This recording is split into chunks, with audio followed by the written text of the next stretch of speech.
Broadcasting live in Orlando, Jacksonville, and Tallahassee, it's Game On with Bianchi and Kravitz, the premier sports talk radio show in the state of Florida. You can light us up on the Mills Air text line at 50857. We're taking talkbacks as well. We'd love to hear from you today as we get set for the opening game of the NFL season. You can also meet us out at Hourglass Brewing tonight, 8 p.m.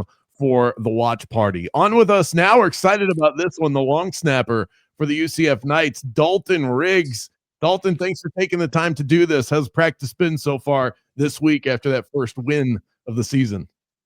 I appreciate you guys inviting me on here. I'm super excited. Man, practice has been good. It's been intense. It's been fun. We're super excited for this week. Scott Frost announced today that Taven Jackson is going to get the start against North Carolina A&T. If you had to assess Taven's performance from week one, how would you maybe even letter grade it? Like you're a professor at UCF. How would you assess how he looked? Oh man, I mean, I really like Taven. Taven's a good guy. He does a great job leading our team. I I think he's going to do a great job in this week. I think he'll do even better this week. I think he really started figuring things out with the offense. As the game on, and I'm excited for him. I don't think I do a letter grade, but I don't watch enough of him.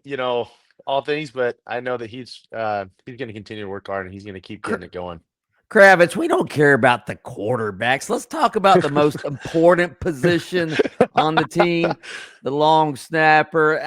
I told you this before we came on the air. I was watching, I was at the game last year, and I was watching the highlight of the famous double snap when you were playing for BYU last year. You hiked the ball to the holder hikes it between his legs on the fake field goal, and you guys end up getting a first down, beating UCF. What was that play like, and how did you wind up here after that play at UCF last year? Yeah, when that play went down, I had no idea I was going to end up over here. Funny enough, I was really excited to come to UCF, though. I've always enjoyed Florida, so when we made the trek on over here, I was excited. I was like, "It's fun. We're gonna be in Florida." The weather was perfect. It was great, but yeah, that Plus play there were a lined lot. up. There were a lot of BYU fans there too. BYU travels well, man. I'll be honest. Like they every don't mess single game around. we went to, somehow they turn it into like a home game. Like they travel well. I haven't been on the road, with UCF yet, but I hope they got the same type of atmosphere rolling. But it was crazy. They definitely know how to turn a away game into a home game there. But yeah, we showed up, man.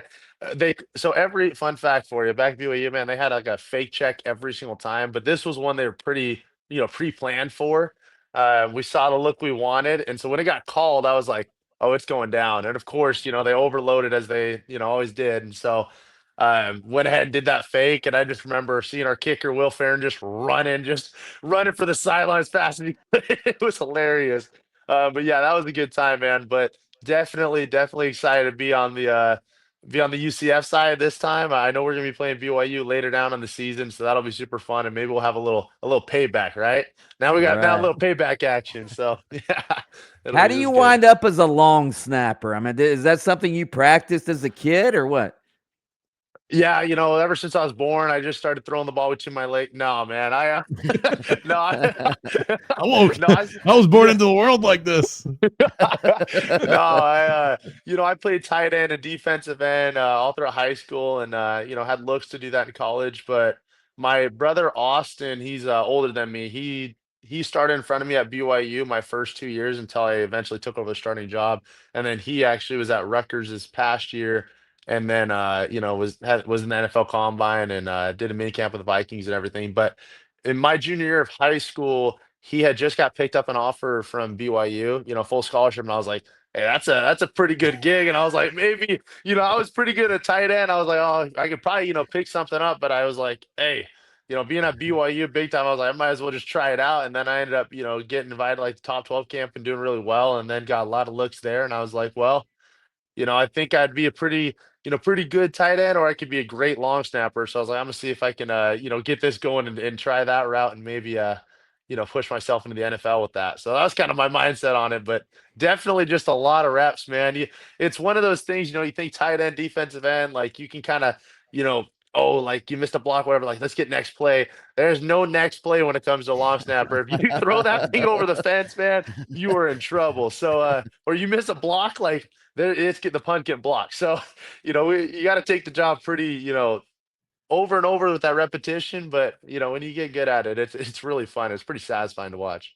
Awesome. So ultimately, what brought you over to UCF then? Why make the jump from across the country? Yeah, great question. I love BYU. BYU was a great time. I was over there. It was about, I've been there for about 3.5 years. I had just graduated, and although I love BYU, I saw how much my brother, like I said, he went to Rutgers and he improved a lot going through like a new coaching staff, new scheme, new everything, and I think that really pushed him to get a lot of NFL looks. And so when I was looking in the portal and everything, I decided to do that so I could like get a better opportunity as far as like scheme and blocking and find out something to really push me to the next level.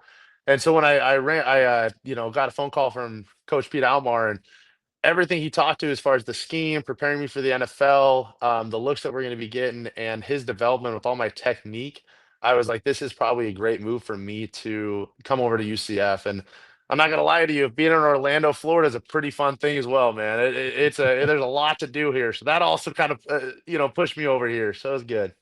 We're talking to UCF long snapper Dalton Riggs. Bianchi, what you got? I was going to ask him how much NIL money do long snappers get? It's a great. I want to know. You know what? I made an agreement. I can't publicly announce it, but I will tell you, it's not quarterback money. But you know what? They take care of me, so I'm pretty happy about it. Yeah.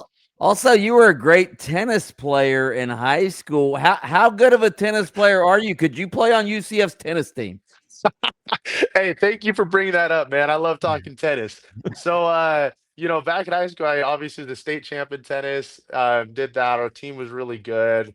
I am not a collegiate tennis player. For the record, I would love to be. Funny enough, man, if I really applied myself early on, I would have totally done tennis over football. Funny enough, but I'm a great tennis player. I could play some good pickup tennis, but I'm not Roger Federer or anything. You know what I mean? So you're a great Idaho high school tennis player.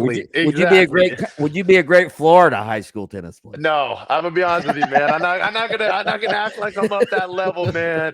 And not that I don't love my Idaho represent, but it's a little different, man. It's like, I'm grateful for it. I love Idaho, but yeah, it's a little easier competition there than Florida. Then here's the $1 million question, Dalton. Sunday, 1 p.m., you get the kickoff of the NFL season with the full slate. An hour later, you'll have the men's final in the U.S. Open, probably Alcaraz and Sinner, the two best on the planet. Are you watching the NFL or are you watching the U.S. Open? I'm going to do a little dual screen, man. I'm going to watch a little bit of both. I probably lean more to the NFL because I love, I like watching all that stuff. But, man, I love watching good tennis at the top level. And those guys can run. Yeah, they can run. Some phenomenal players. I need you to settle something for me. I heard a rumor that during the weather delay that you guys had, which lasted way too long last Saturday, that one of your offensive linemen ate about 5 Jersey Mike subs. Is that true? Did they give a name on that one? Did they give a name on that one? Oh, I'll tell you what, man. I did have about 2 myself. I was hungry, man. I had not eaten since like 4 or 5, and I was like, hey, you know what? We might be here for a while. So I think I could see that going down. I could see a lineman hitting about 4 or 5 of them, especially if they knew they were not going to go in. It was Paul Rubelt. It was Paul. Yeah. He actually said it himself. Man. He said that he ate 4 to 5 Jersey Mike subs during the 2-hour delay. I mean, he had a good second half, so you know what I mean? Maybe he needs more. Feed the man. Oh, that's awesome. I didn't know that. That's really funny. Dalton, we appreciate you joining us today.